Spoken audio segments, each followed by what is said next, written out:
Mastering low-end sub, is this going to be a game changer? This comment was left on one of my videos to see if I'd tried TDR's new filters, namely Infrasonic. Now, I've tried many sub-frequency tools and none have cut the mustard. They always feel weird or awkward in mastering. However, Fabian from TDR, I know he's a DSP genius. He's helped me in the past and his knowledge knows no bounds. So last night, I printed off the manual to Infrasonic. I spent the morning while I was drinking my coffee, scribbling notes across everything. And today on my lunch break, I set up tests. And why did I do that? Number one, I want to analyze what this plugin does.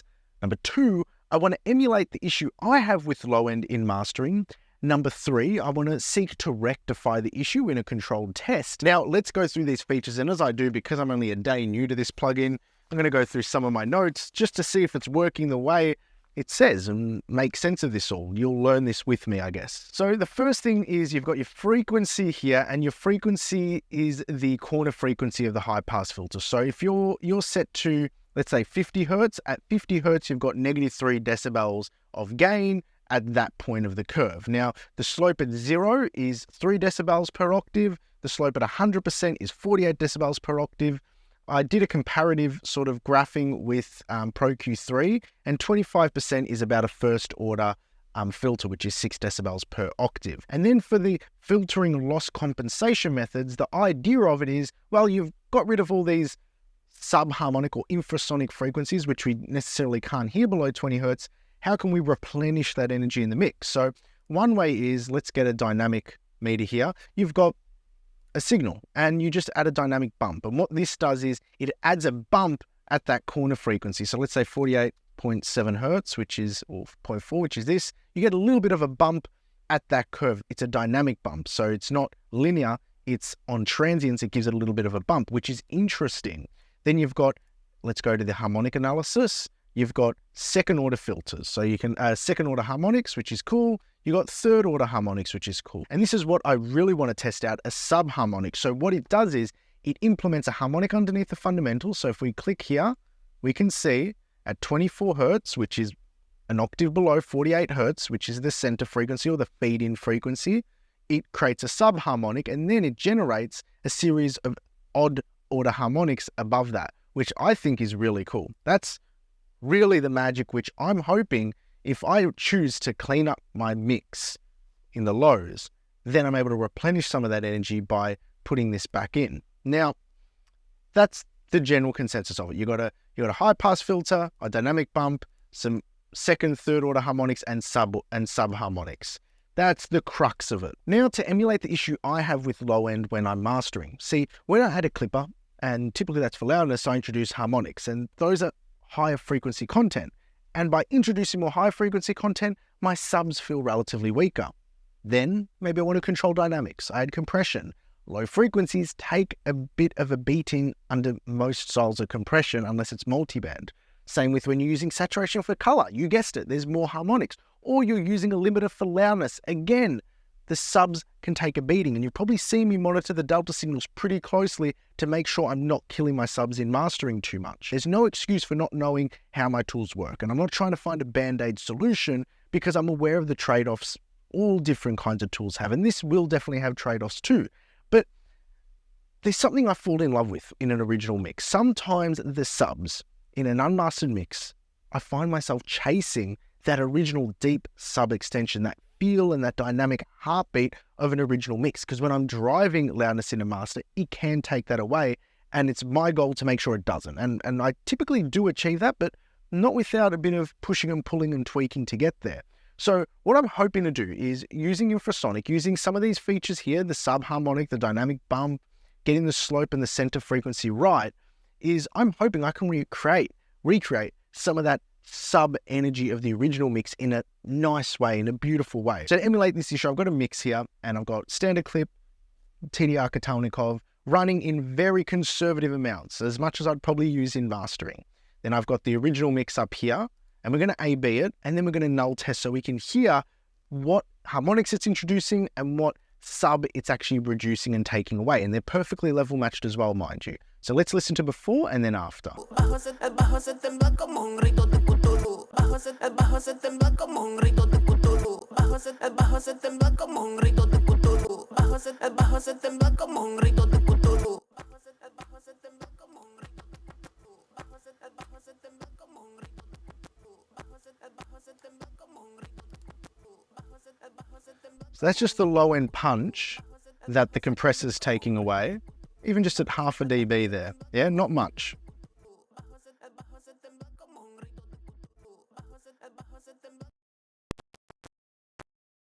And these are the harmonics that the clipper is introducing. So we're losing a bit of low end from the compressor, and we're getting some harmonics introduced by the clipper. So we're in both ends losing, or comparatively losing, sub energy. So that's the main issue. Now, the good thing about having had this clipper and put this compressor in is, number one, I can control my headroom with the clipper, so I can drive this louder. And number two, with the compressor, I can control the dynamics, which is sometimes desired when you're mastering. Let's use Infrasonic to see if we can pull in some of that sub energy, just rectify it a little bit. So what we'll do is we'll get, where are we?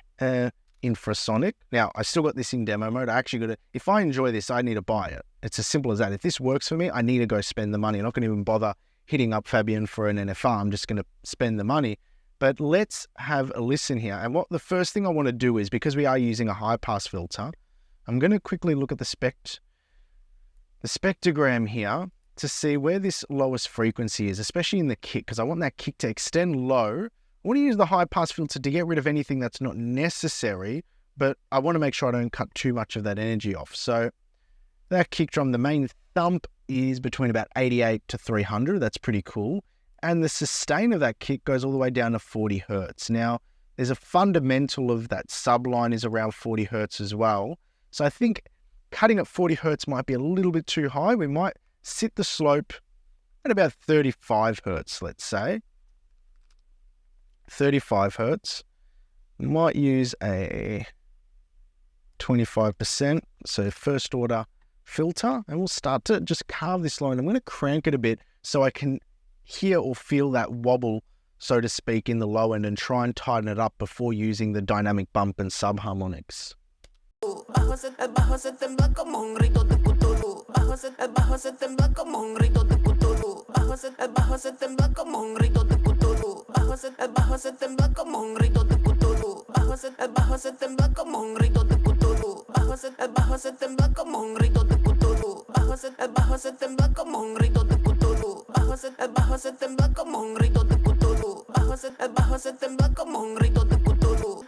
Bajo se tembla como un grito de Cthulhu. Bajo se tembla como un grito de Cthulhu. Bajo se tembla como un grito de Cthulhu. Bajo se tembla como un grito de Cthulhu.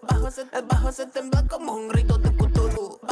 Bajo se tembla como un grito de Cthulhu. Bajo se tembla como un grito de Cthulhu. Bajo se tembla como un grito de Cthulhu.